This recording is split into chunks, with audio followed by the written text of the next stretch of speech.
The Gospel according to John, chapter 12, passage 2, the entry into Jerusalem. The next day the large crowd that had come to the feast heard that Jesus was coming to Jerusalem, took palm branches and went out to meet him. They shouted, "Hosanna! Blessed is he who comes in the name of the Lord and the King of Israel." Jesus found a young donkey and sat on it, as it is written, "Do not be afraid, daughter Zion. See, your king is coming, seated on a donkey colt." At first, his disciples did not understand this. Only after Jesus was glorified did they realize that these things had been written about him and that they had done these things to him. So the crowd that was with him when he called Lazarus from the tomb and raised him from the dead continued to spread the word. Many people, because they had heard that he had performed this sign, went out to meet him. The Pharisees then said to one another, "See, this is getting us nowhere. Look how the whole world has gone after him.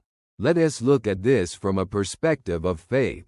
In this passage from the Gospel according to John, Jesus enters triumphantly into Jerusalem on a donkey, fulfilling the prophecy of the Messiah.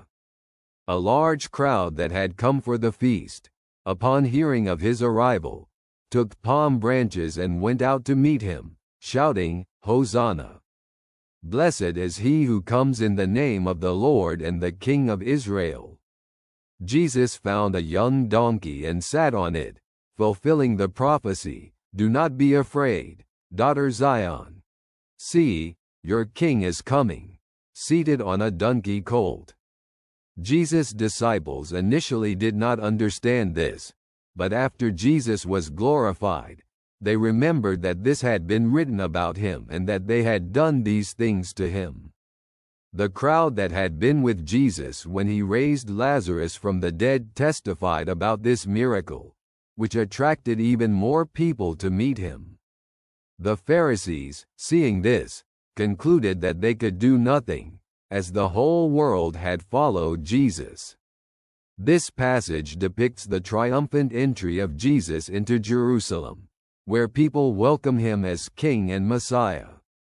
It calls us to recognize Jesus as our Savior and to follow him with joy and faith. Thank you for today. See you soon. Your friend sends warm greetings.